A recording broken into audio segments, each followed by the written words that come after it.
গত পাঠে দেখেছি যে ত্রেতা যুগের প্রারম্ভে ভগবত তত্ত্বজ্ঞান বিবস্বান মনুকে তিনি দান করেন।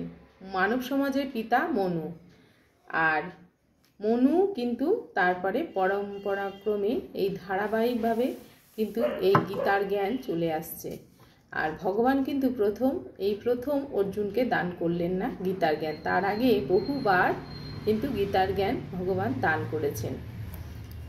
আমরা আজকে শ্লোক নাম্বার 2 ভগবদ গীতা যথাযথের 4th অধ্যায় অর্থাৎ জ্ঞানযোগ থেকে 2 নম্বর শ্লোক আমরা পাঠ করব। তার আগে অবশ্যই মঙ্গলাচরণ।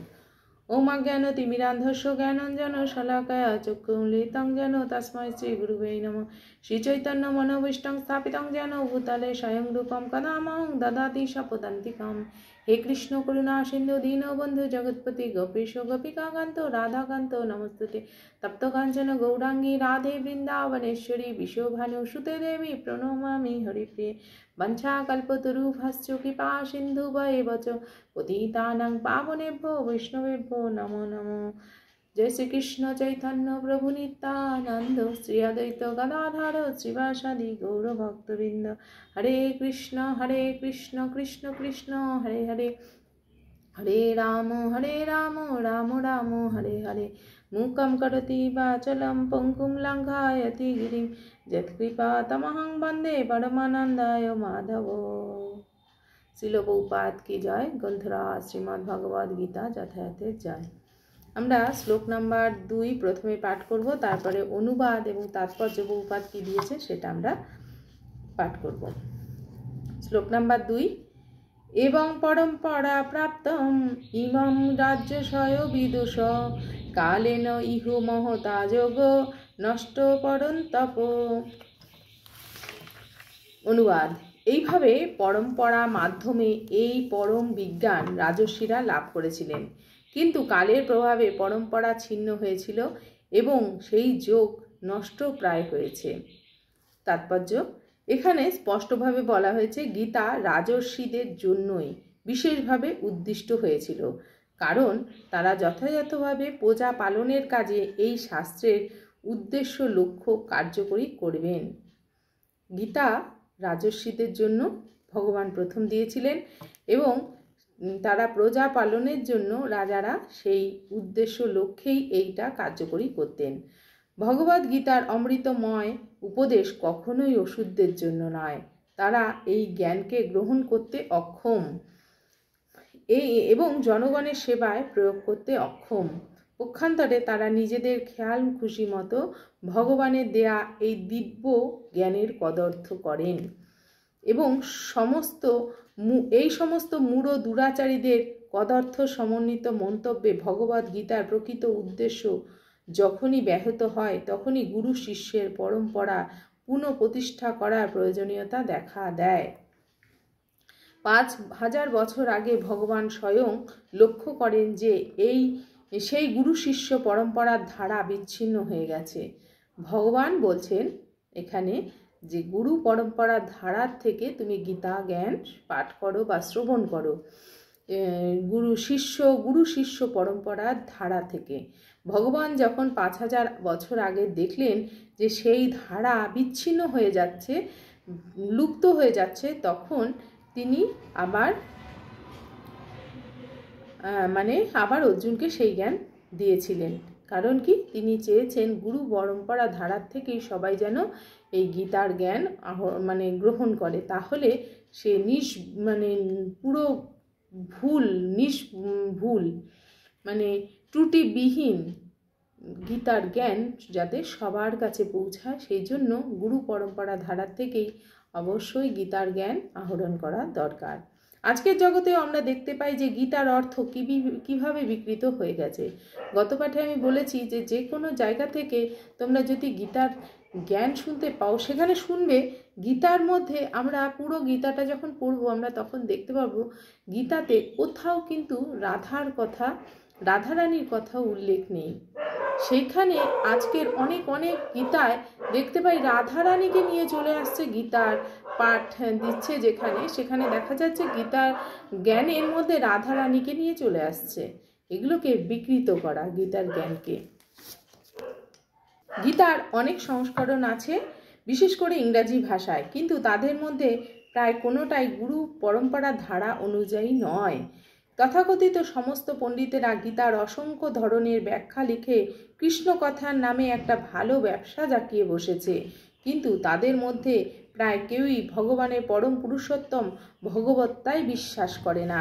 এটাই হচ্ছে আসুরিক প্রবৃত্তি। অসুরেরা কখনো ভগবানকে বিশ্বাস করে না, কিন্তু তারা কেবল ভগবানের সম্পত্তি ভোগ করার ব্যাপারে অত্যন্ত তৎপর। এটা আমরা আগেও দেখেছি। অসুররা ভগবানকে বিশ্বাস করে না, কিন্তু ভগবানের অমৃত পানের জন্য যুদ্ধ করেছে। এটা আমরা দেখেছি, এটা পরম্পরা। আমাদের এখনকার যুগেও অসুর তো অবশ্যই সবসময় রয়েছে, সেই কথাটাই এখানে বলা হচ্ছে। পরম্পরা ধারায় ভগবদ গীতার প্রকৃত ভাব যথাযথভাবে ব্যক্ত করার চেষ্টা করে ভগবদ গীতার একটি ব্যাখ্যা প্রচার করার বিশেষ প্রয়োজন আছে, তা উপলব্ধি করে এই সংস্করণটি প্রকাশিত হয়েছে। ভগবদ গীতা মানুষের প্রতি ভগবানের আশীর্বাদ।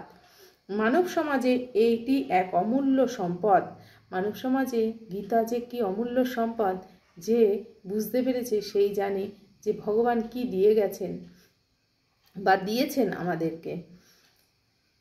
তাকে যথাযথভাবে গ্রহণ না করে দার্শনিক জল্পনা কল্পনামূলক নিবন্ধ গ্রন্থ মনে করলে কেবল সময়েরই অপচয় হবে।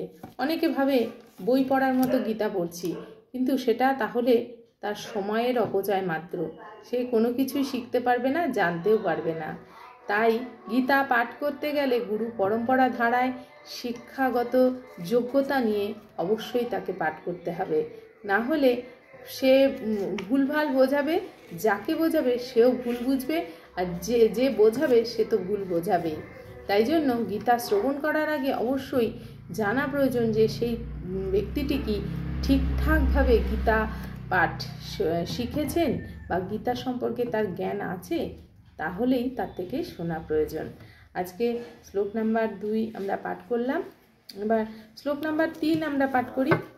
স এবয়ম ময়াতে অদ্যযোগ প্রোক্ত পুরাতন ভক্ত সীমে সখা চ ইত রহস্যম হি এতৎ উত্তমম। অনুবাদ: সেই সনাতন যোগ আজ আমি তোমাকে বললাম, কারণ তুমি আমার ভক্ত ও সখা। তাই তুমি এই বিজ্ঞানের প্রতি অতি গূঢ় রহস্য হৃদয়ঙ্গম করতে পারবে। ভগবান বলছেন আমি সবার কাছে নিজের জ্ঞান প্রকাশ করি না। তুমি ভক্ত এবং সখা, তাই তুমি এই আমার গূঢ় রহস্য হৃদয়ঙ্গম করতে পারবে, তাই তোমাকে বললাম। তাৎপর্য আমি পড়ে নিই। মানব সমাজে দু রকমের মানুষ আছে, তারা হচ্ছে ভক্ত এবং অসুর। ভগবান অর্জুনকে ভগবদ গীতা দান করতে মনস্থ করেছিলেন, কারণ অর্জুন ছিলেন তার শুদ্ধ ভক্ত।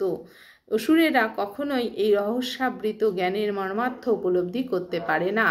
যারা অসুর তারা ভগবানের এই রহস্য মর্মার্থ করতে পারে না।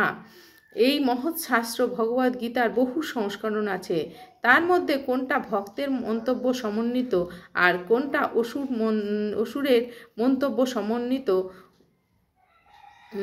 সমন্বিত ভক্তের মন্তব্য সমন্বিত গীতা বললে অনায়াসে গীতার যথার্থ অর্থ উপলব্ধি করা যায়।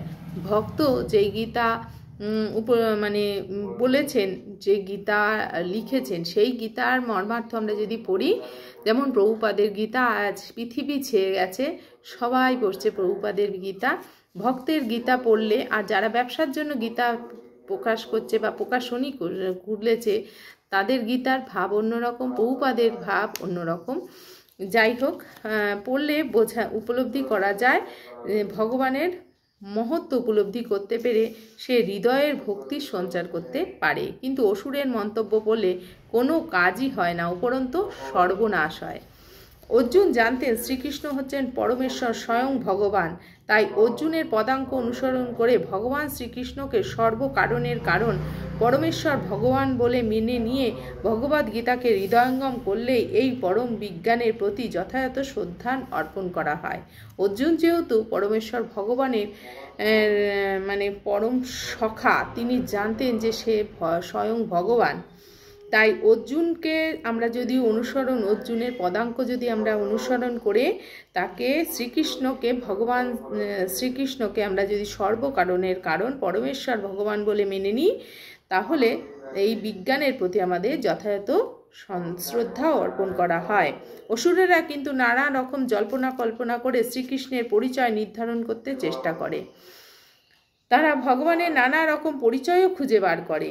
তখন তারা জনসাধারণকে বিভ্রান্ত করে, পথভ্রষ্ট করে, ভগবত বিদ্বেষী করে তোলে। এই যে আমরা একটু আগে বললাম না, মানে কত কিছু যে বলে, গীতা পাঠ শুনতে গিয়ে কত কিছু যে শুনি, সেইখানে যে গীতা পাঠের থেকে এইগুলো যে কোথার থেকে চলে আসে মানে ভাবতে পারি না। যে আমরা পুরো গীতাটা পড়লে কোথাও কি কোনো জায়গায় কি সেরকম কোনো কথা লেখাই নেই যেটা গীতায় শুনতে পাওয়া যায়। তাই আমাদের সাবধান হওয়া উচিত যাতে সমস্ত অসুরেরা আমাদের আর অনিষ্ট করতে না পারে। আমাদের উচিত অর্জুনের পদাঙ্ক অনুসরণ করে ভগবদ গীতার মর্মার্থ উপলব্ধি করা এবং ভগবানের দেওয়া আশীর্বাদকে সর্বতোভাবে গ্রহণ করে আমাদের মানব জন্ম সার্থক করে তোলা। ভগবান যে আমাদেরকে আশীর্বাদ স্বরূপ তার জ্ঞান, গূঢ় জ্ঞান আমাদেরকে দিয়েছেন, সেটাকে আমাদেরকে কাজে লাগিয়ে আমাদের জীবনকে সার্থক করে তোলাই হচ্ছে এই গীতার জ্ঞান যে ভগবান দিয়ে গেছেন তার উদ্দেশ্য। এবং আমাদেরকে সেটাই করতে হবে এবং গুরু পরম্পরা ধারায় অর্জুনের পদাঙ্ক অনুসরণ করে আমাদেরকে চলতে হবে এবং এগিয়ে যেতে হবে। আজকের এই পর্যন্ত।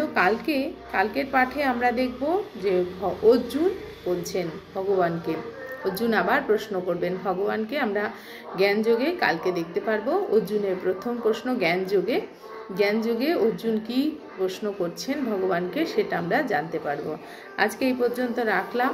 আর তোমাদের কোনো প্রশ্ন থাকলে অবশ্যই কমেন্টে জানাবে, আমি উত্তর দেওয়ার চেষ্টা করবো। শ্রীল প্রভুপাদ কি জয়। গ্রন্থরা শ্রীমদ্ ভগবদ গীতা যথাযথের জয়।